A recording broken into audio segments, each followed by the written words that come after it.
Hello dear students, कैसे हैं आप सब। आई होप आप सभी अच्छे होंगे। तो गाइज, आज शुरू करेंगे हम ट्रांसलेशन। जी हाँ, सही सुना है आपने, आज शुरू करेंगे हम ट्रांसलेशन। कितना ही बड़ा ट्रांसलेशन हो, कितना ही बड़ा सेंटेंस हो, उसको हम इंग्लिश में ट्रांसलेट करना सीखेंगे।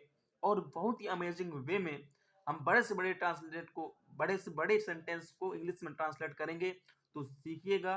तो लेट्स स्टार्ट द क्लास। जैसे दोस्तों, हमारे पास कितना भी बड़ा ट्रांसलेशन हो, सिर्फ उसमें दो चीज़ हमको देखनी है। उसमें एक चीज़ तो देखनी है हमको, क्या? एक चीज़ हमको देखनी है सब्जेक्ट। एक चीज़ सब्जेक्ट देखनी है, सब्जेक्ट।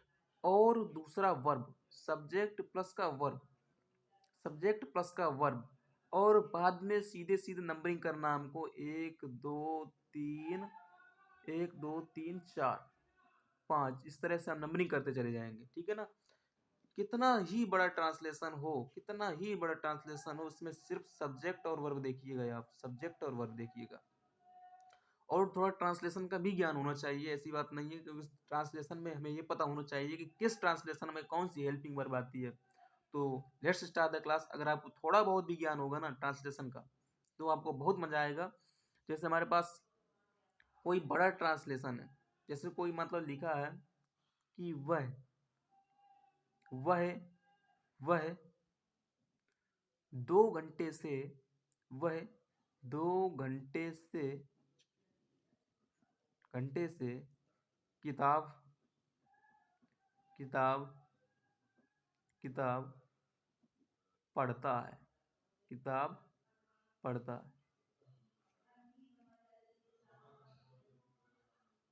देखना, वह 2 घंटे से किताब पढ़ता है। थोड़ा तो छोटे छोटे से ऐसे एकदम की बड़े बारे में से ले जाऊंगा मैं। जैसे लिखा है वह 2 घंटे से किताब पढ़ता।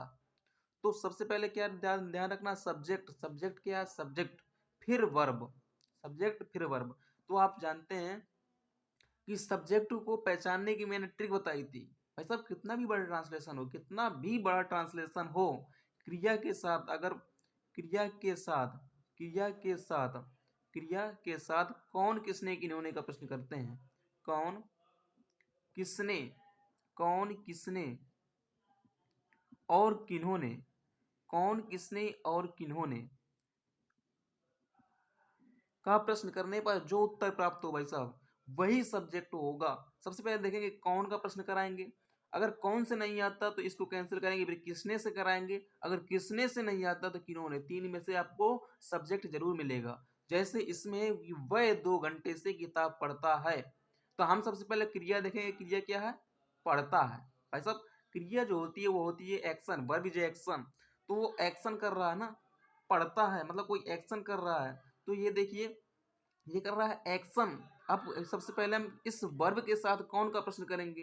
कौन एक्शन कर रहा है, कौन पढ़ रहा है? तो पढ़ रहा है वह पढ़ रहा है, वह पढ़ रहा है। इसका मतलब सब्जेक्ट हमारा क्या हुआ? सब्जेक्ट हुआ ये, वह। अगर हम जैसे बात करें कोई बड़ा सा ट्रांसलेशन हो, मान लीजिए, इसको पहले इंग्लिश में ट्रांसलेट कर देते हैं, फिर अगले में पहुंचेंगे। वह 2 घंटे से किताब पढ़ता है। तो सबसे पहले सब्जेक्ट हमने पहचान लिया। अब हम सब्जेक्ट लिख देंगे ही, सब्जेक्ट लिख देंगे ही, सब्जेक्ट लिख देंगे ही। अब वर्ब तो जानते हैं कि एक्शन हमारी वर्ब होती है। तो वह पढ़ता है, तो ये वह एक सिंगुलर है। सिंगुलर है तो एस या एस का प्रयोग करेंगे। तो एस या एस का प्रयोग करेंगे तो मतलब वह रीड, रीड, और फिर एस लग जाएगा तो रीड्स। ही रीड्स, क्या? He reads. अब फिर इसको 1 नंबर डाल दो, इसको 2 नंबर डाल दो, इसको 3 नंबर डाल दो। ठीक है ना। इसको 1 नंबर, इसको 2 नंबर, इसको 3 नंबर। तो वो क्या पढ़ता है? वह क्या पढ़ता है? तो वह पढ़ता है किताब, वह पढ़ता है किताब। तो he reads a book, he reads a book, वह एक किताब पढ़ता है। अब दूसरे नंबर में आएंगे, एक से दूसरे नंबर में आएंगे फ्रॉम, फिर फ्रॉम से के लिए फ्रॉम, फिर 2 घंटे से।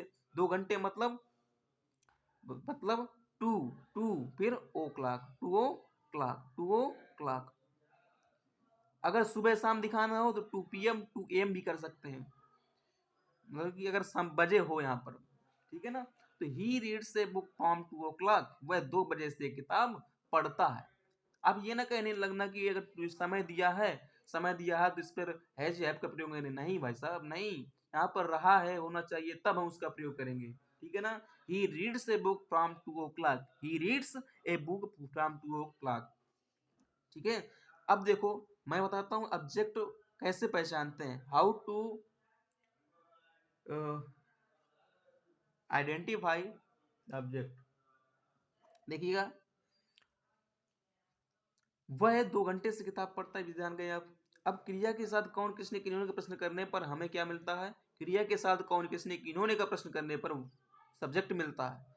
और ऑब्जेक्ट कैसे मिलता है भाई साहब, ऑब्जेक्ट मिलता है क्या का प्रश्न करने पर, क्या का प्रश्न, क्या किसके, क्या किसे, क्या किसे किसको का प्रश्न करने पर, क्या किसे किसको का प्रश्न करने पर, क्या किसे किसको का प्रश्न करने पर क्रिया के साथ जो उत्तर होगा, जो उत्तर होगा, क्या किसे किसको का जो उत्तर होगा वही हमारा ऑब्जेक्ट होगा। अब देखो अगर हम इसमें वर्ब के साथ क्या क्या का प्रश्न करें कि वह 2 घंटे से किताब पढ़ता है, तो हम क्या का प्रश्न करेंगे, क्या पढ़ता है, क्या पढ़ता है। तो यहाँ पर अगर क्या का प्रश्न करेंगे तो क्या आएगा, किताब पढ़ता है। क्या पढ़ता है, किताब पढ़ता है। तो भाई साहब किताब पढ़ता है इसका मतलब ये ऑब्जेक्ट हुआ कि नहीं हुआ, क्योंकि क्या किसे किसको का प्रश्न करने पर जो उत्तर प्राप्त हो वही ऑब्जेक्ट होता है। ठीक है ना, वही ऑब्जेक्ट होता है। अगर जैसे उसने उसने उसके भाई को पीटा, जैसे मैं बोलूं कि उसने उसके भाई को पीटा, तो आप कौन किसने किन्होंने का प्रश्न करेंगे, किसने पीटा, उसने पीटा, उसने पीटा, अर्थात किसका प्रश्न हुआ, किसने का प्रश्न हुआ, किसने का उत्तर प्राप्त हुआ, अर्थात सब्जेक्ट क्या होगा, उसने, उसने मतलब ही। अब भाई साहब किसको पीटा, किसको पीटा, उसके भाई को पीटा, किसको। अब देखो क्या किसे किसको का उत्तर जो होता है ऑब्जेक्ट होता है, किसको पीटा, उसके भाई को पीटा, तो हमारा ऑब्जेक्ट क्या होगा, उसके भाई। ठीक है ना। जैसे मैं एक एग्जांपल दूं, जैसे मैं एक एग्जांपल दूं कि किनारे पर बैठा हुआ लड़का,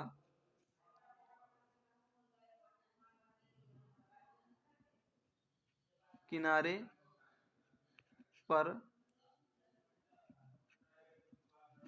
बैठा हुआ लड़का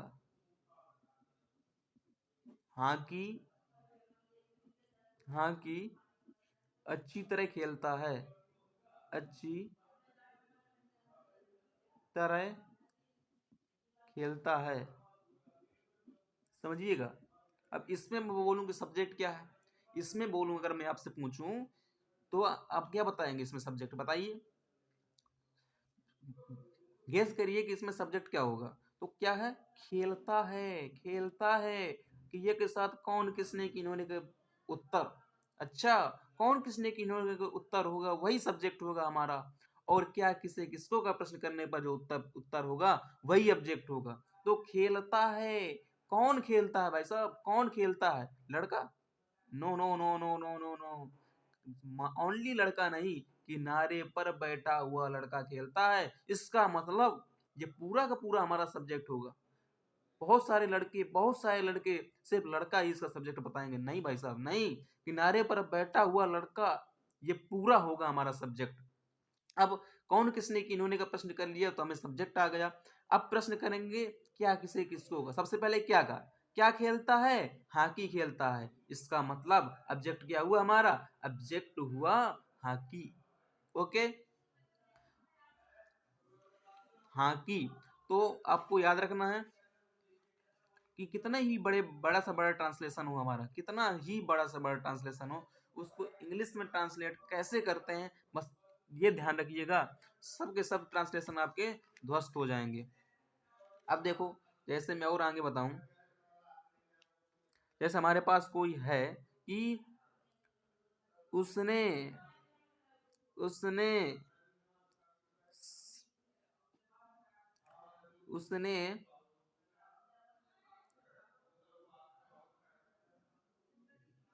उसने उसके भाई को पीटा, उसने उसके भाई को पीटा, को पीटा, उसने उसको भाई को पीटा, उसने उसके भाई को पीटा, पीटा, किसने पीटा, किसने पीटा, उसने पीटा ना, कौन किसने किन्होंने का सब्जेक्ट ये हुआ हमारा, सब्जेक्ट क्या हुआ, ये हुआ। किसने पीटा, किसने पीटा, उसने, किसको पीटा? उसके भाई को पीटा। किसको पीटा? उसके भाई को पीटा। ये हुआ हमारा ऑब्जेक्ट। ओके, तो सबसे पहले हम क्या देखेंगे? सब्जेक्ट ही। अब पीटा मतलब कि बीटन, बीटन ही,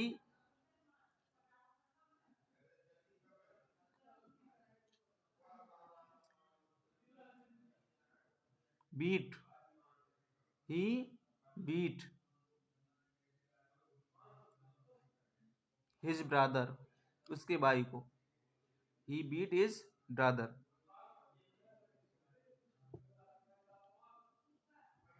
ओके, तो गैज अगर क्लास आपको अच्छी लगी हो तो लाइक शेयर कमेंट और सब्सक्राइब ना भूलिएगा करना, और ज़्यादा से ज़्यादा अपने दोस्तों के साथ शेयर कीजिएगा। और इसी तरह हम ट्रांसलेशन सीखने के लिए जुड़े रहिएगा हमारे साथ, और हमारा सपोर्ट करिएगा।